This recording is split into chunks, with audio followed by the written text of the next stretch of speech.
హిమాచల్ ప్రదేశ్లో కాంగ్రెస్ పార్టీ అధికారంలో ఉండటం, వాళ్ళ మద్దతుతో అక్కడ ఉన్నటువంటి ముస్లిం సామాజిక వర్గానికి సంబంధించిన వాళ్ళు ఒకప్పుడు చిన్న మసీదుని ప్రభుత్వానికి సంబంధించిన లేదా రోడ్డు మీద అందరూ వెళ్ళేటటువంటి ప్రదేశంలో ఉన్నటువంటి ప్రాంతాన్నంతా ఆక్రమించి అతి భారీ కట్టడం, అది కూడా హిందువులు అత్యధిక నివసించే ప్రాంతంలో కట్టడం కాదు. అక్కడ అది మామూలుగా ఎవరైనా సరే హిందువుల దాంట్లో మసీదులు ఉంటాయి, చర్చిలు ఉంటాయి, బట్ ముస్లింలు ఎక్కువ ఉన్న చోట్ల గుడి కట్టడం అనేది తక్కువ.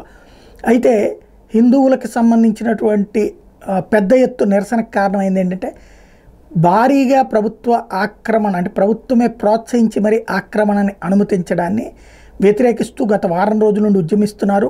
దానితో వాళ్ళ మీద దాడులు చేయడానికి సిద్ధపడేవాళ్ళు చివరికి పోలీసులు జోక్యం చేసుకుని కంట్రోల్ చేసింది చూసాం. ఇప్పుడు చూస్తే ఆ మసీదు వాళ్ళే ముందుకు వచ్చారు. చాలా బాధ్యతాయుతంగా, ముందుగా అయితే బాధ్యతారహితంగా కట్టినటువంటి అక్రమ కట్టడం ఏదైతే ఉందో, అదనపు నిర్మాణం, అంతకుముందున్న స్ట్రక్చర్కి అదనంగా నిర్మించినటువంటి అక్రమ కట్టడం ఏదైతే ఉందో దాన్ని తామే స్వయంగా కూలుస్తామంటూ మనుషులు పెట్టి కూల్పించుకోవడం ప్రారంభించారు.